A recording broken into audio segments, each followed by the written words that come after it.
রাজধানী ঢাকায় শীত আরো জোরালো হয়ে উঠছে। উত্তর ও উত্তর-পশ্চিম দিক থেকে ঠান্ডা বাতাস প্রবাহিত হওয়ায় তাপমাত্রা ক্রমেই কমছে রাজধানী ও আশেপাশের এলাকায়। শুক্রবার সকালে ঢাকার সর্বনিম্ন তাপমাত্রা রেকর্ড করা হয়েছে ১৩ ডিগ্রি সেলসিয়াস। বাংলাদেশ আবহাওয়া অধিদপ্তরের ঝড় সতর্কীকরণ কেন্দ্র জানায়, সকাল ৭টা থেকে পরবর্তী ৬ ঘন্টা ঢাকার আকাশ আংশিক মেঘলা দেখাতে পারে এবং আবহাওয়া প্রধানত শুষ্ক থাকবে। উত্তর অথবা উত্তর-পশ্চিম দিক থেকে ঘন্টায় ৬ থেকে ১২ কিলোমিটার বেগে ঠান্ডা বাতাস বইতে পারে। দিনের তাপমাত্রা সামান্য বাড়ার সম্ভাবনাও রয়েছে। আবহাওয়া অফিসের তথ্য অনুযায়ী বৃহস্পতিবার সকাল ৬টায় ঢাকার তাপমাত্রা ছিল ১৪ ডিগ্রি সেলসিয়াস এবং বাতাসে আর্দ্রতা ছিল ৯৫%। গতকাল সর্বোচ্চ তাপমাত্রা ছিল ১৯.৫ ডিগ্রি সেলসিয়াস।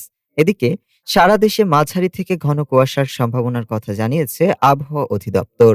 কোথাও কোথাও কুয়াশা দুপুর পর্যন্ত স্থায়ী হতে পারে, যা সড়ক ও নৌ যোগাযোগে বিঘ্ন ঘটাতে পারে। ডেস্ক রিপোর্ট, আজ বার্তা।